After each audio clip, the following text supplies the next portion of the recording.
MCX daily research पर आपका स्वागत है। फ्रेंड, ये video Nifty bank Nifty Sensex के लिए रहेगी। और न्यूज़ की बात कर लेते हैं। तो न्यूज़ में निर्मला सीतारमण जी क्या कह रही हैं कि ये निवेशकों को बोल रही हैं कि भैया आपको ना भारतीय बाजार पर विश्वास करने की ज़रूरत है और लॉन्ग टर्म के लिए यहाँ पर आइएगा, क्योंकि भारतीय बाजार अच्छे खासे रिटर्न आपको देने वाला है। हाल ही में भारतीय बाजार की जो पूंजी है वो 5 ट्रिलियन के पार हो गई है फ्रेंड। ये भी एक गुड न्यूज़ है बाजार के लिए। 5 ट्रिलियन के पार हो गई है, ठीक है ना। तो ये अच्छी न्यूज़ है और बाजार भी हाई पर हाई लगाता हुआ चल रहा है। लेकिन इसके बीच आपको चार्ट के ऊपर समझाते हैं। देखिए, एफआईआई डाटा की बात की जाए तो वो भी यहाँ पर पॉजिटिव है। 17 अप्रैल की भी बात की जाए, उससे 2-3 दिन पहले की भी बात की जाए, मार्केट गैप अप और गैप अप चल रही है। क्यों चल रही है? क्योंकि ये लोग हैं जो एफआईआई, ये क्या कर रहे हैं, ये दिन से पीछे बाइंग कर रहे हैं। यानी कि दिन से पीछे ट्रम्प की जो नीतियों की वजह से मार्केट ने लो दिखाया ना, वहीं से इन लोगों ने माल उठाना शुरू कर दिया और ये लगातार बाइंग करते चल रहे हैं। मार्केट भी उछाल लेती हुई आगे बढ़ रही है। चार्ट के माध्यम से समझेंगे हमें किस जगह पर कैसा सतर्क रहना फ्रेंड। तो चलते हैं एक बार चार्ट की तरफ। आवरली टाइम फ्रेम के साथ सभी कैंडल हैं और वीकली टारगेट की यहाँ पर चर्चा की जाएगी कि निफ्टी, बैंक निफ्टी और सेंसेक्स में किस साइड में मार्केट की दिशा रह सकती है। अभी यहाँ से आपको एक शार्प तेजी अपसाइड की तरफ दिखाई दे रही है और लगभग जो टॉप है उसकी तरफ बैंक निफ्टी बढ़ चुकी है। निफ्टी अभी 23,876 यानी कि 24,000 के ऊपर तो ये भी जाने का प्रयास कर सकती है। तो क्या जोन रहने वाले हैं सेंसेक्स के, क्या जोन रहेंगे फ्रेंड? देखिए, काफ़ी समय पहले मैंने बताया था कि आने वाले समय में बैंक निफ्टी में तेज़ी दिखाई दे सकती है, लेकिन निफ्टी आपको सुस्ती दिखा सकती है। अभी बैंक निफ्टी अपने हाई पर वापस चली गई है, लेकिन निफ्टी आपको दिखाई दे रही होगी काफ़ी नीचे है। आवरली टाइम फ्रेम के साथ सभी कैंडल हैं और वीकली टारगेट की यहाँ पर चर्चा की जाएगी कि निफ्टी, बैंक निफ्टी और सेंसेक्स में किस साइड में मार्केट की दिशा रह सकती है। अब यहाँ पर अपने एक रेजिस्टेंस के पास, जो कि ये पिछला आई है स्विंग का, ठीक है, ये लेवल आपको जब मार्केट की गिरावट थी, टैरिफ की अनाउंसमेंट थी, उस दौरान मैंने दिए थे कि भैया ये जोन एक सपोर्ट जोन रहेगा। अगर इसके ऊपर सस्टेन हो तो वहाँ से एक तेज़ी वापस देखने को मिल सकती है, जिसमें ये चीज़ ट्रेंड जो 22,675 का प्राइस था, रेजिस्टेंस का काम कर रहा था, इसके ऊपर मार्केट खुली, फिर इस ट्रेंड लाइन को भी ब्रेक किया, अब इस हाई की तरफ भी बढ़ गई फ्रेंड।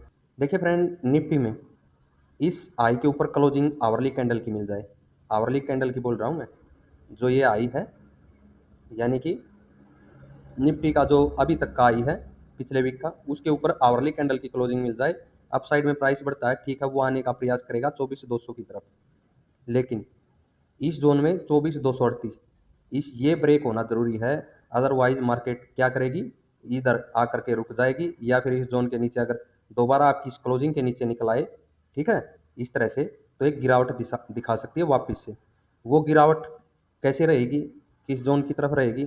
अगर देखिए, जो अभी तेज़ी है, मैंने बोला यहाँ पर आपको आवरली कैंडल की ज़रूरत रहेगी, उसके बाद प्राइस ब्रेक हो तो अपसाइड के लिए जा सकते हैं।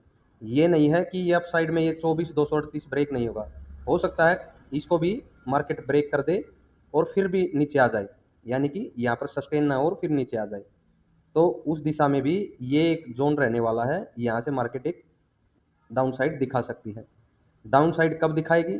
जब ये क्लोजिंग, जो इस वीक की क्लोजिंग है, इसके नीचे कम से कम 15 मिनट की आपको क्लोजिंग दे, ठीक है ना, और वहाँ से प्राइस गिरे, तो डाउन साइड टारगेट क्या रह सकते हैं डाउन साइड में? 23,300, ठीक है, 23,300 का, या इन कैंडल के लो का 23,250 के करीब का डाउन साइड में हम टारगेट रख सकते हैं। अभी के लिए डाउन ये चीज़ सपोर्ट का काम करेगी, क्योंकि देखिए फ्रेंड, मार्केट अभी तेज़ी दिखा रही है और काफ़ी सारी जो न्यूज़ हैं वो हमारी पॉजिटिव है मार्केट के लिए। जो एफआईआई की एंट्री है वो अभी मार्केट में दोबारा से होने लगी है, जो कि लगातार पिछले 6 महीने से बिकवाली कर रहे थे। अब ये क्या हो गए हैं, ये लोग हो गए हैं पॉजिटिव, यानी खरीदारी करके जा रहे हैं मार्केट के अंदर। फ्लैट ओपनिंग दे तो अपसाइड में एक बार जाने का, यानी कि ये लेवल तो ब्रेक करने का जरूर प्रयास कर सकती है निफ्टी, ठीक है, और मेरा मानना है कि 2400 की तरफ भी वो जाए, कम से कम इतना तो वो जाए। लेकिन अगर ये अपसाइड का लेवल ब्रेक नहीं करती है तो वहाँ से एक डाउन साइड का सिनेरियो भी बन सकता है निफ्टी के अंदर। इस चीज़ का आपको ध्यान रखना है, इस रेंज के ऊपर प्राइस का सस्टेन होना ज़रूरी है, कहीं ये ना हो प्राइस निकले दोबारा से नीचे आ जाए रेड कैंडल बना करके, और फिर इस साइड में गिरे और क्लोजिंग के भी कहीं नीचे नहीं निकल जाए, तो ये इस जोन से एक डाउन ट्रेंड भी बन सकता है फ्रेंड, ठीक है। ये आपका मार्केट का निफ्टी के लिए हो गया। अभी बैंक निफ्टी और सेंसेक्स की बात करते हैं। अगर यहाँ पर बैंक निफ्टी को देखा जाए फ्रेंड, देखिए ये एक अप साइड से ये पिछला मंथ का जो आई था वो था, यहाँ पर एक ट्रेंड लाइन बनाते हुए ये प्राइस गिरा था। संभावना थी कि इस रेजिस्टेंस की तरफ आए, यहाँ से डाउन साइड में हमें इस जोन की तरफ गिरता हुआ दिखाई दे या फिर इसके भी नीचे निकले। लेकिन क्या हुआ, बार बार गैप अप के साथ शुरुआत हो रही थी और इस ट्रेंड लाइन के भी ऊपर मार्केट निकली। यहाँ से एक शार्प तेजी हमें देखने को मिली, ये टारगेट के भी ऊपर निकली और अभी लाइफ टाइम जो आई है बैंक निफ्टी का उसके करीब ये जा चुकी है फ्रेंड। इसमें हमें क्या देखना है, देखिए अगर आई को ब्रेक भी करती है, इसके ऊपर मैं फिर से बोलूंगा सस्टेन होना जरूरी है प्राइस।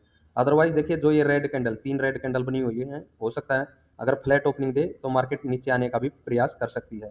तो नीचे जो ये 53,682 एक सपोर्ट का काम करना चाहिए अभी।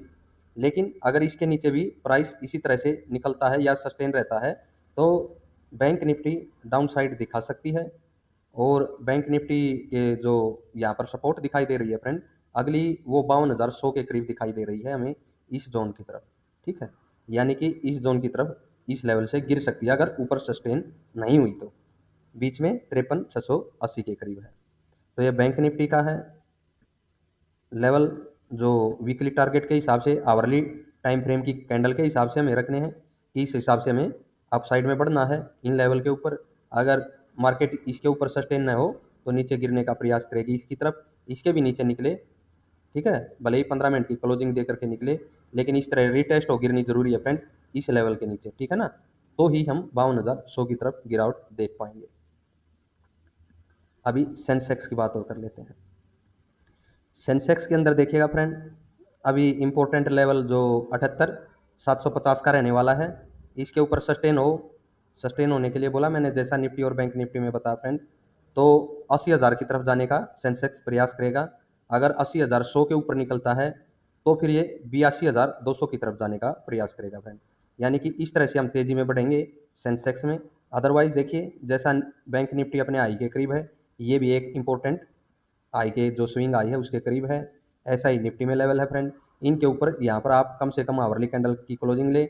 अदरवाइज सेंसेक्स में बोलूँगा मैं कम से कम 15 मिनट की क्लोजिंग लें फ्रेंड, और फिर बढ़ें तो 80,000 की तरफ। यहाँ पर भी आपको कम से कम 15 मिनट की क्लोजिंग मिले और प्राइस ब्रेक हो तो अगले लेवल की तरफ बढ़ सकते हैं।